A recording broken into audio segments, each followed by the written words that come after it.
नमस्कार, RNA news 24 देखने के लिए चैनल को सब्सक्राइब कर लें और वीडियो को ज़्यादा से ज़्यादा लाइक करें और शेयर करें।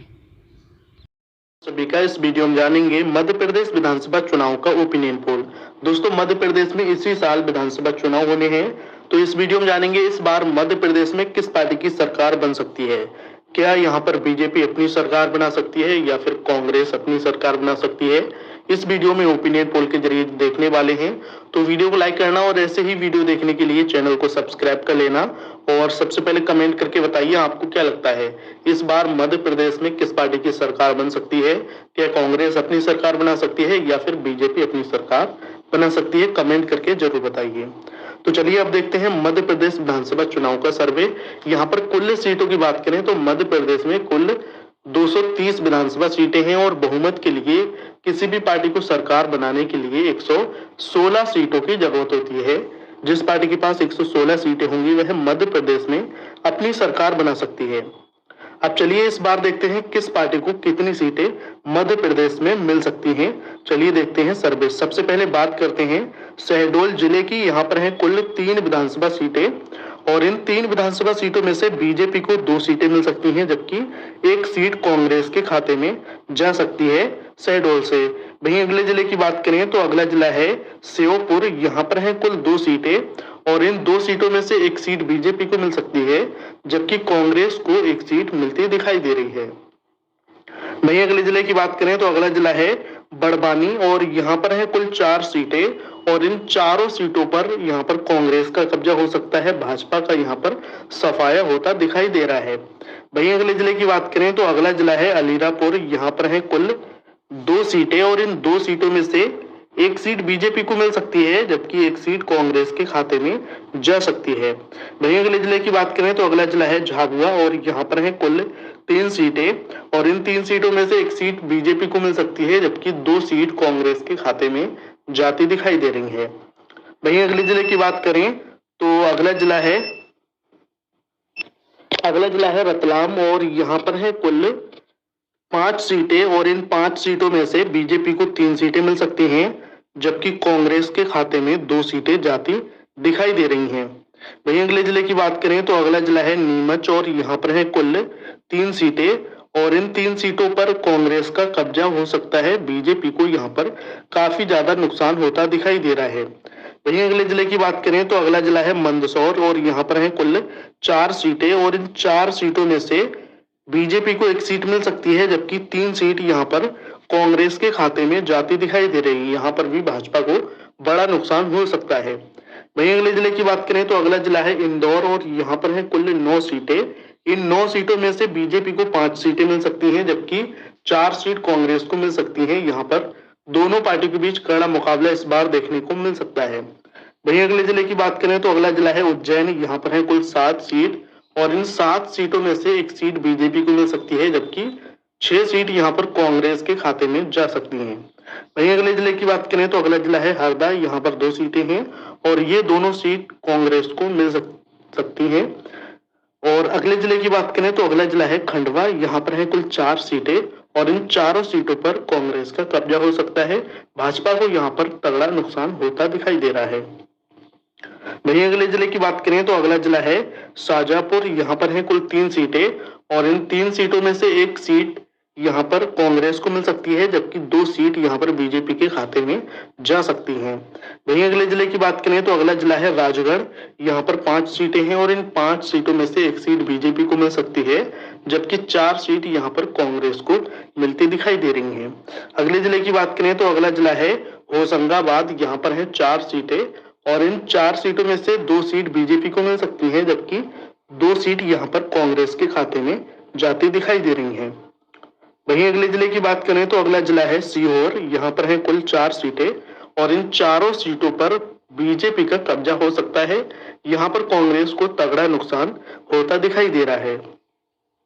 वहीं अगले जिले की बात करें तो अगला जिला है भोपाल। यहाँ पर है कुल 7 सीटें और इन 7 सीटों में से बीजेपी को 4 सीटें मिल सकती हैं, जबकि कांग्रेस के खाते में 3 सीटें जाती दिखाई दे रही हैं।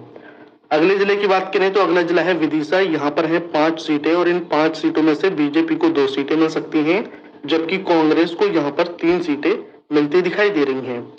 वहीं अगले जिले की बात करें तो अगला जिला है देवास और यहाँ पर है कुल 5 सीटें। इन 5 सीटों में से 2 सीट बीजेपी को मिल सकती हैं, जबकि 3 सीट यहाँ पर कांग्रेस को मिलती दिखाई दे रही हैं। अगले जिले की बात करें तो अगला जिला है रायसेन। यहाँ पर 4 सीटें हैं और इन 4 सीटों में से 1 सीट बीजेपी को मिल सकती है, जबकि 3 सीट यहाँ पर कांग्रेस को मिलती दिखाई दे रही हैं। अगले जिले की बात करें तो अगला जिला है खरगोन। यहाँ पर है 6 सीटें और इन 6 सीटों में से बीजेपी को 2 सीटें मिल सकती हैं, जबकि कांग्रेस को यहाँ पर 4 सीटें मिल सकती हैं। वहीं अगले जिले की बात करें तो अगला जिला है आगर मालवा। यहाँ पर 2 सीटें हैं और इन दोनों सीटों पर बीजेपी का कब्जा हो सकता है। कांग्रेस को यहाँ पर काफी ज्यादा नुकसान होता दिखाई दे रहा है। अगले जिले की बात करें तो अगला जिला है मंडला। यहाँ पर है 3 सीटें और इन 3 सीटों में से 1 सीट बीजेपी को मिल सकती है, जबकि 2 सीट यहाँ पर कांग्रेस को मिल सकती हैं। वहीं अगले जिले की बात करें तो अगला जिला है छिंदवाड़ा। यहाँ पर 7 सीटें हैं और इन 7 सीटों में से 3 सीट बीजेपी को मिल सकती है, जबकि 4 सीट कांग्रेस को मिल सकती हैं। अगले जिले की बात करें अगला जिला है बैतूल। यहाँ पर है 5 सीटें और इन 5 सीटों में से 3 सीट बीजेपी को मिल सकती हैं, 2 सीट कांग्रेस को मिल सकती हैं। अगला जिला है सिवनी। यहाँ पर 4 सीटें हैं और इन 4 सीटों में से 2 सीट कांग्रेस को मिल सकती है, जबकि 2 सीट बीजेपी को मिलती दिखाई दे रही हैं। अगला जिला है बालाघाट। यहाँ पर 6 सीटें हैं और इन 6 सीटों में से 4 सीट बीजेपी को मिल सकती है, जबकि 2 सीट कांग्रेस को मिल सकती हैं। वहीं अगले जिले की बात करें अगला जिला है अनूपपुर और यहाँ पर है 3 सीटें।